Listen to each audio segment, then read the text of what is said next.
Kapatid! Uy! Hello! May ilang minuto ka bang may sasantabi para maibahagi ko sa iyo ang Christianity at ang one true God? Ay salamat pero hindi na kailangan dahil Christian na ako. Oh, talaga? Anong religion mo? Ako'y isang Catholic. Well, kung Catholic ka mo, hindi ka Christian. Ha? Naniniwala ka ba na nag-iisa ang Diyos? Siyempre naman, monotheistic ang Catholicism. Naniniwala ka bang Diyos si Kristo? Oo naman, I profess one God. With three persons. Each person is God. Si Kristo is one of three persons. So therefore, He is God. Hindi ka Christian. Well, yan lang ang very definition ng Christianity. Since when? Since the beginning. Saan sa Bible nasasaad na Diyos si Kristo? Sa John. Chapter 1. Verse 1. I'm pretty sure nang hula ka lang. Hindi, basahin mo.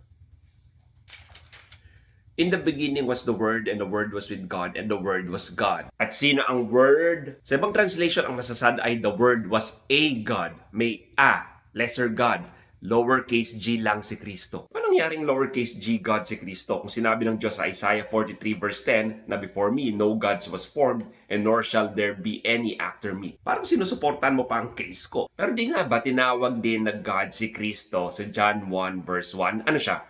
False God? Malamang. Pero parang kinontradict ng Diyos ang sarili niya kung ganun. The only way na mag-make sense ang John 1:1 at Isaiah 43:10 together ay kung isang God lang sila.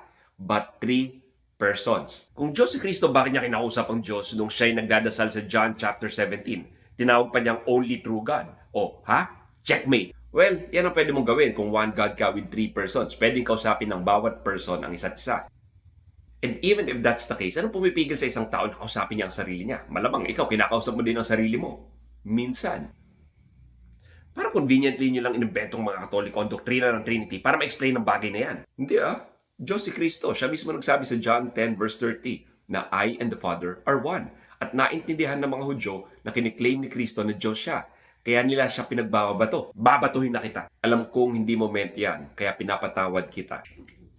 And speaking of pinapatawad, si Kristo bilang Diyos ay kaya niya magpatawad ng kasalanan. Teka, papatawad mo lang sa akin kanina, edi nagpapatawad din ang tao. Pinatawad kita dahil may kasalanan ka sa akin. Si Kristo, nung pinatawad niyang paralitiko sa Mark 2:5-7, hindi sa kanya may kasalanan ang paralitiko. Well, baka acting representative lang siya ng Diyos sa lupa. Sige, kung hindi Diyos si Kristo, bakit siya tinawag ni Thomas na my Lord and my God sa John 20:28? Nagulat si Thomas, expression niya yun, parang OMG. Hindi bawal gamitin ng Jews ang Lord's name in vain. If ever, yan ang unang recorded instance na ginamit as an expression ang pangalan ng Diyos sa Bible. Mali si Tomas. Bakit hindi siya kinorek ni Jesus right there and then? At sinabi na, kalma lang, hindi ako Diyos. Dahil tao lang si Kristo, nagkakamali din siya.